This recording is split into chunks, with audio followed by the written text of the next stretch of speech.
Hello, everyone. For those of you who checked out my Batman video, just going over the DC Finest Batman collection that first came out, there will be some more, at least one more coming out next year. Thank you for coming back. I am not going to commit to regularly doing videos, but occasionally wanting to drop some stuff. If you've somehow seen my face before, probably it's because of the Can We Please Talk podcast over on Leon Media Network. I branch out a little bit. Above all else, I am a comic book fan. I'm a reader. So just excited to just share that part of my interest. Um, so as it is New Year's Eve, all year long, I've been tracking the books that I've been reading, individual issues, collected editions, graphic novels, things like that, have been doing so on my notes app on my phone, the very same device I'm recording this video from. As we're closing out the year, I thought, what a good idea would be to, share some of the things I've loved this year to read, passing it on to everybody else, in hopes that it inspires others to add it to their respective collections, and that more people share their top whatever lists.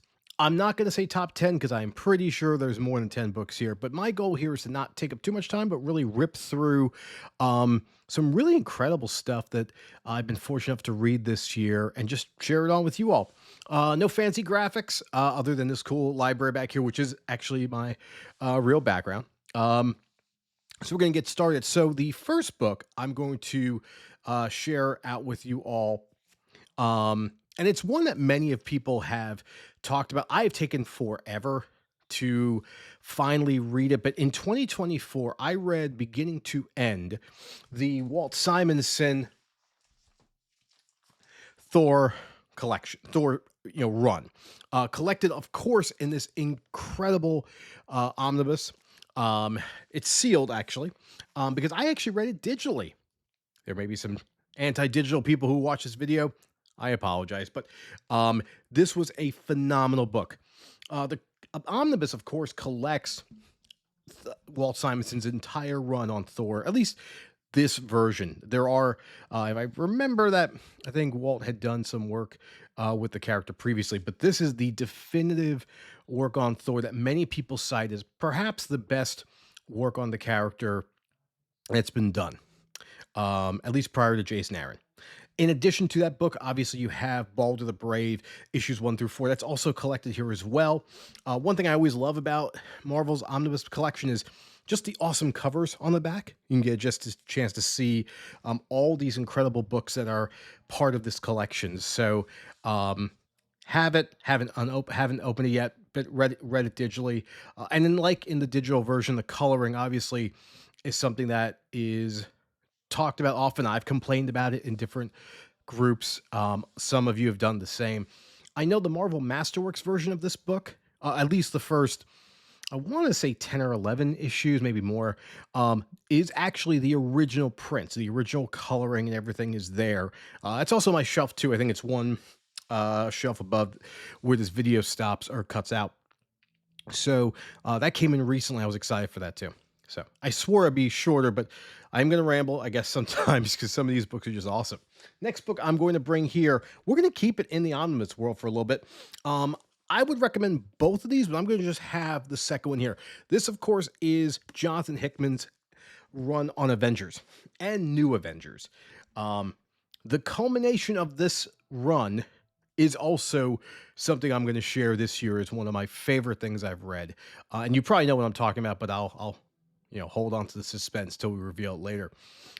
Hickman obviously did incredible work on Fantastic Four, which I've read a couple years back. And it inspired me to read Avengers. Originally, I was very familiar with the Infinity storyline, which obviously was greatly influenced the Infinity War MCU film. But I went ahead and read both editions of this, also digitally, and just tore through it. Every single issue. It is incredible work. I would say some of my favorite Avengers work, although take that with a grain of salt because I haven't read a whole lot of Avengers. Avengers Disassembled is probably still my favorite storyline, but of the few things I've read of that series, this is probably one of my favorites. So, I posted this recently in the Facebook omnibus group, but I'll bring it here too. This is one of the last book I read that makes this list for 2024. Swamp Thing, Green Hell, Jeff Lemire. Incredible writing, but the star of this book is Doug Mankey. Um, Drew the hell out of it. It is an incredible book. Cannot recommend it enough. I'm a huge Swamp Thing fan, so I really loved this particular book. DC Black Label has done some amazing stuff. Obviously, now with Vertigo coming back, I believe 2025. We'll still see some work under the Black Label imprint. Hopefully, they keep it going. Dead Earth, by the way, by Wonder Woman, did not make my list this year, but I did love it. That's also on my shelf as well. Another great book by that imprint. Batman the Night by Chip Zdarsky is something else I would highly recommend. Um, it feels often that the story of Bruce Wayne leading up to him becoming Batman is something that so many people have taken attempts to do. Len Wein has, of course, done it through the Untold Legend of Batman, which is one of probably my favorite Batman story because it's the first one I ever remember reading. Frank Miller, obviously, in Year One, we think about often. Um, I give this book a lot of credit because it's tough nowadays to tell a pre-Batman Bruce Wayne story that feels refreshing, and that's what this is. It feels a lot like Batman Begins by Christopher Nolan, but it really just expands on that story. We're introduced to some awesome characters, and a huge shout out to Zdarsky because coming out of this work, it definitely influences some of the stuff that was in the ongoing Batman titles. So, but I would recommend it. I am a huge Batman fan. You'll probably see one of the shelves back there. Adds entirely my Batman set, and I was a huge fan of the book. I'm only going to post. I'm only going to hold the first volume of this, but I fortunately read the entire series. I think I just finished last week. East of West is probably not even probably. It's one of the best series I've read, beginning to end. 45 issues in the series. In trade paperback, there are 10 volumes of this. I'm fortunate to own all 10, and I just tore through it. I'm pretty sure I read like a book a night of that, and it is incredible. It is Hickman at his finest. You've got all kinds of details on this world. It is based on essentially the idea of what if the Civil War ended differently. So, so as a history buff, I appreciate that version of it, and the idea of the United States of America basically being provinces makes a whole lot of sense, and the characters are incredible. So I know actually there's a collected edition, a compendium that's coming out shortly for East of West. So if you do not want to go the hardcover route, which I think is like 4 or 5 books, or the trade paperback route, which is 10 books, and you want to wait till the compendium comes out, which is relatively soon in 2025, I totally get it. It's going to be about 1,300 pages, and it's going to be well worth it. I'm probably going to get it, even though I have all the 10 individual trades, but it is one of my favorite books. It might be my favorite story I've read this year. One of 2 books from Vault, which is another publisher. This is the first one here. This was written, of course, by Ram V. These Savage Shores is an incredible story about basically colonial India.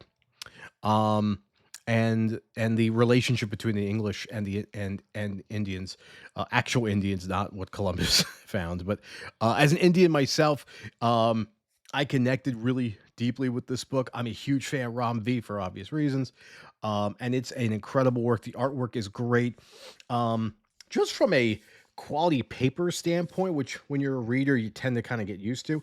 This is well done. It's glossy paper. It was just a fun read, and it just as soon as I finished it, it definitely went on my list of favorite books of this year. I'm almost at 10 minutes. I swore this would be shorter. I apologize, but there's so much I want to share about each of these books, so let's keep it going. So, Tom Taylor's Nightwing. Currently, Volume 6 just came out this week. I've been getting all of them. I'm a huge fan of Nightwing, going back to Marv Wolfman, New Teen Titans. Obviously, I said before, I'm a Batman fan, so I'm also a fan of the Bat family. Nightwing, sometimes this current run sometimes gets slammed for the lack of action, and the lack of high stakes. Personally don't care. I think Taylor writes a really fun story. Bruno Redondo does the artwork, and it just works. I mean, at some point, Dick gets a cute little dog. Like, I mean, Dick and Barbara become sort of the Jim and Pam of the comic book world, and I'm here for it. In a time when the where Batman and the family always is going through something, it's nice just to see the ongoing adventures um, of Nightwing and the first Robin. I mentioned Vault before. Coming back to Vault, we're also going to go with The Rush. The Rush is a awesome story that combines science fiction and the Old West, which is a setting I like a lot. Hence, East of West I mentioned earlier. Spurrier does the writing here. So if you're a fan of Spurrier's work from Marvel, currently, I believe with Flash, um, it was well done. So I absolutely loved it. The artwork is incredible. Again, science fiction Old West. So it's very much, if you're a fan of East of West, I would highly recommend The Rush as well. There are a couple of books by this author that are going to come up on this list. This is the first one I'm going to share. Gotham City Year One. I said before that it's tough to do a Bruce Wayne pre-Batman story. Go ahead and raise the stakes and tell a pre-Bruce Wayne Gotham City story and see how that works out. Um, this feels like a Humphrey Bogart gangster film. It features Slam Bradley, legendary detective of Gotham City lore. Any of us who are fans of Batman have heard that name before. And this is just involving an important case involving the kidnapping of a child. So there's definitely sort of a Charles Lindbergh type of energy in the book too. The artwork by Phil Hester is awesome as well. This is Tom King's bread and butter. The ability to dive deeper into characters or settings and just add new layers to it. I think that's a strong suit as an ongoing writer. I think he has a lot of strengths. I'm a huge fan of the Wonder Woman run right now, but Year One though was one of King's books. As I said before, it's not the last book that I really enjoyed this year. Speaking of Tom King, Mr. Miracle. Now, technically, I started this 2023, and I finally got back to it. I admit it was trippy at first, and maybe I was just not in the right mental place to appreciate it, but I went back to it, reread the first couple of issues, and stayed with it.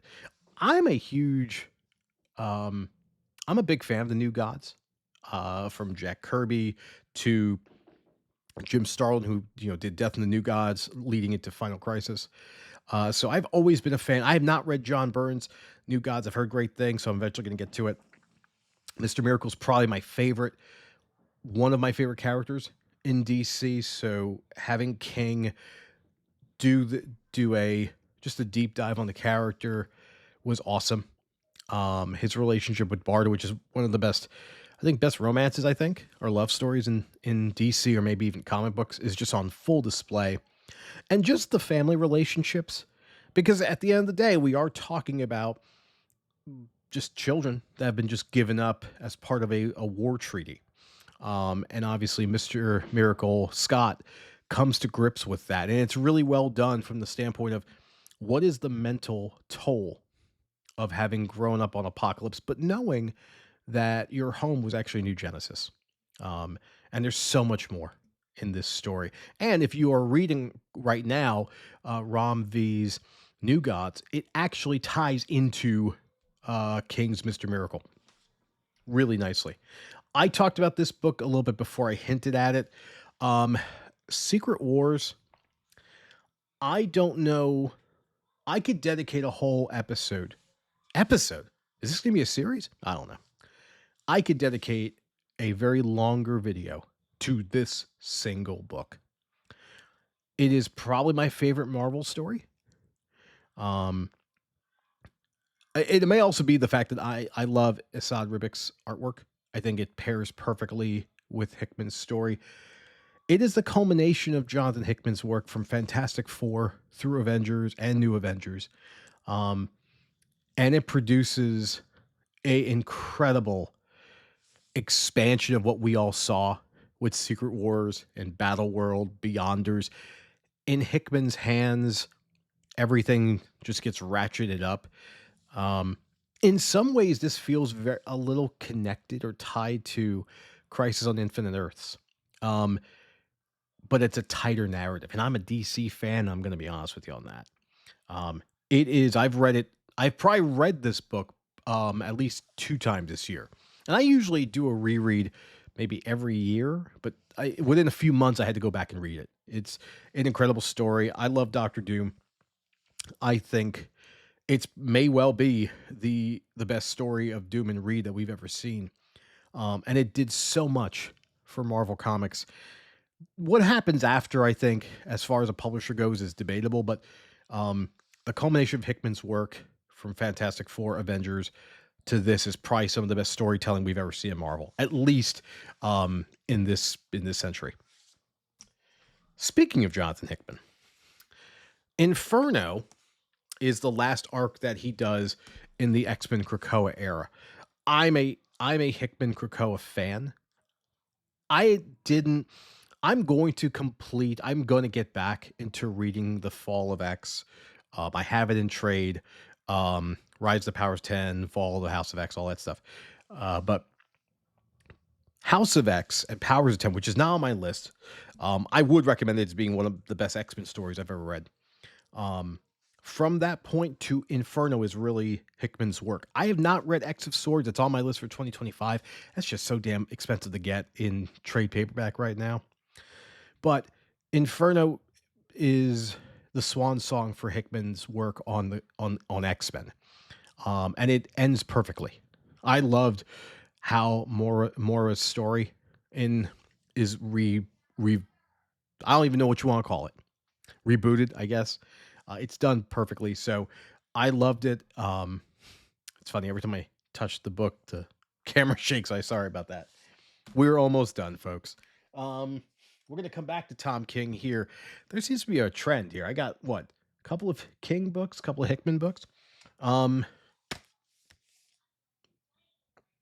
Nothing more needs to be said. If we're going to talk about a exploration of a character, this may be one of the best versions we've ever seen. For those of you who learn about Vision through the MCU, hopefully you all watched WandaVision. There's some similarity here. It is a wonderful story, focusing on the Vision and in the attempt to lead what at best could be considered a normal life, and the inherent challenges and essentially the failure of that effort. It is a painful story. It's a sad story, and it's beautifully written by Tom King. I met him briefly in Baltimore at this year's Comic-Con and had a chance to just share with him my gratitude of all of his written work. I didn't get into my favorite work of his, but it's so close. But Vision May, I think, is probably my favorite book of King's over Mr. Miracle. Speaking of painful, probably the hardest book I read is this one. And this is written by also one of my favorite writers, Jeff Loeb.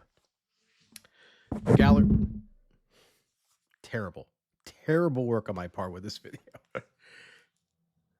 Spider-Man Blue. If you are a fan of Spider-Man and you are familiar or you are aware of the importance of Gwen Stacy, this book is a must-read. Loeb, as we all know, experienced a tragedy in the death of his son, Sam.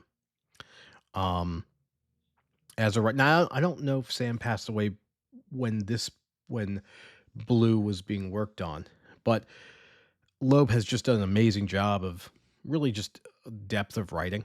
And Loeb, of course, we're going to be seeing come back with Jim Lee for Hush 2, coming up in early 2025 from DC. But um, Loeb and Tim Sale, and I don't even know where to go with Tim Sale. I still miss his work.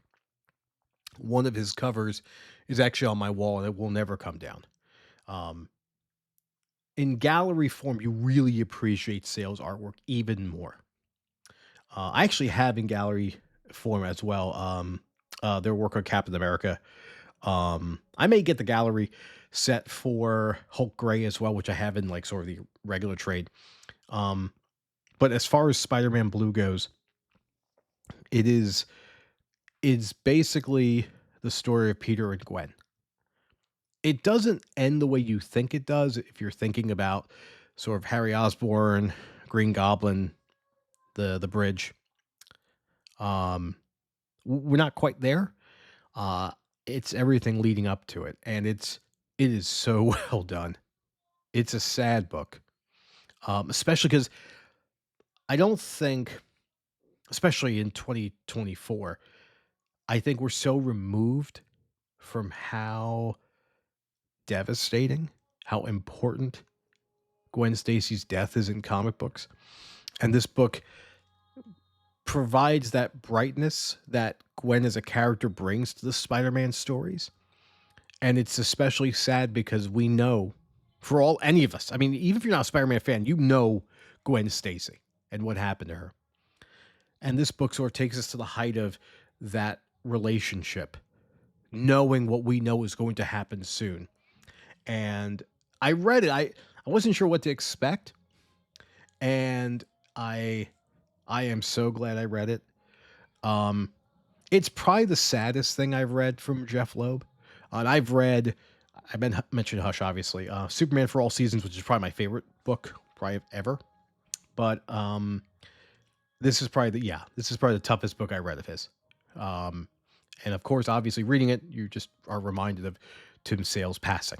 Um, but in no particular order, but it is one of the I think it's probably the most memorable book I read this year.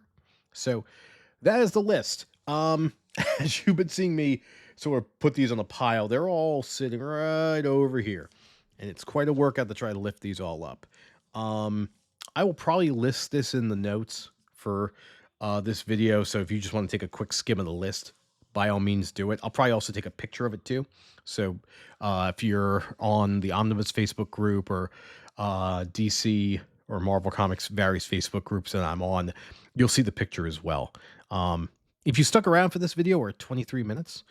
Thank you for doing so. If this video in any way got you excited for any of these books, even better. That's my hope here. So go get them. Read them digitally, read them physically. I don't care. But these by far were my favorite books I read this year. So I'm looking forward to 2025. Thank you for watching.